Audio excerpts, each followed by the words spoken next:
Կարծում եմ առիթը եւ բովանդակությունը այս հավաքի այնպիսին է, որ միանշանակ շատ ավելի մեծ մասնակցայնություն պետք է լիներ, բայց ամեն դեպքում եկեք արձանագրենք այն հանգամանքը, որ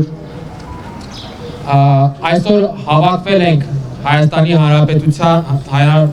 Հանրապետությունում Շվեյցարիայի համադաշնության դեսպանատան դիմաց նախ եւ առաջ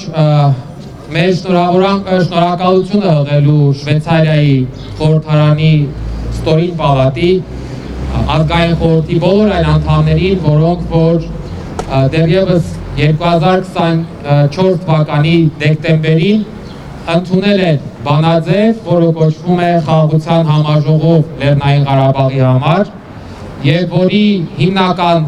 ուղերձը այն է, որ Շվեյցարիայի խորհրդարանի ստորին պալատը համաձայն չէ այն ամենի հետ, ինչ կատարվել է Արցախի ժողովրդի հետ, եւ գտնում է, որ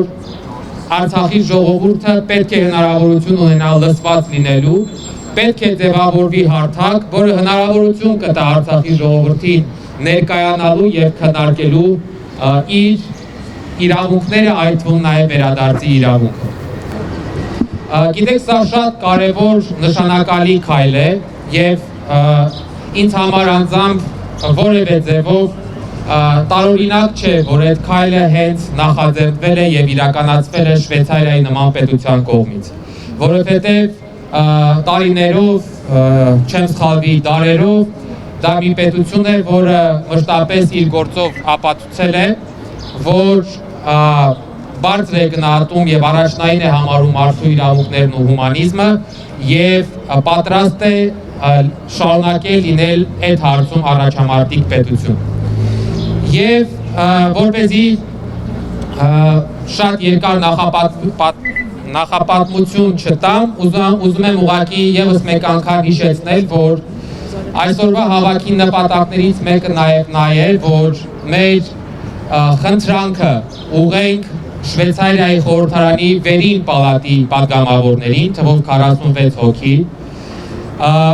մարդիկ, ովքեր սույն թվականի մարտի 18-ին քննարկելու են խորհրդարանում նույն բանաձևը ընդունելու հարցը, եւ եթե այս պալատում եւս բանաձևը ընդունվեց, ապա այն օրենքի ուժ է ստանում եւ դրանից բխում է, որ Շվեյցարիայի կառավարությունը պետք է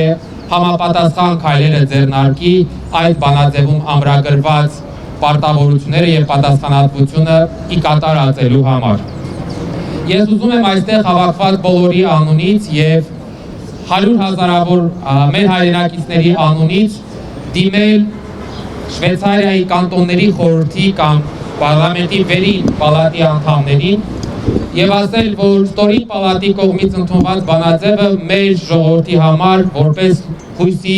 եւ լույսի շող է։ Եվ մենք ուզում ենք, որ մենք խնդրում ենք, որ վերին պալատը եւս հավատարիմ մնա մարդու իրավունքների հումանիզմի գաղափարներին եւ եւս կանաչ լույս վառի այդ բանաձևի համար։ Կանգնի, ինչպես ասում են, պատմության ճիշտ կողմում եւ իր քայլով եւս մեկ անգամ ապացուցի, որ Շվեյցարիայի նման պետությունը հարց չէ տեղի ունեցողի հետ, հարց չէ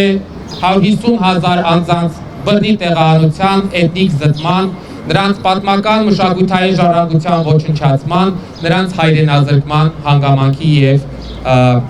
իրավիճակի հետ։ Եվ ոչ միայն հարց չէ, այլ նաեւ պատրաստ է ստանձնել պատասխանատվություն այդ անձանց իրավունքները պաշտպանելու համար։ Մենք այսօր մեր հավաքի վերջում նաեւ նամակ ենք փոխանցելու, որը ուղղված է լինելու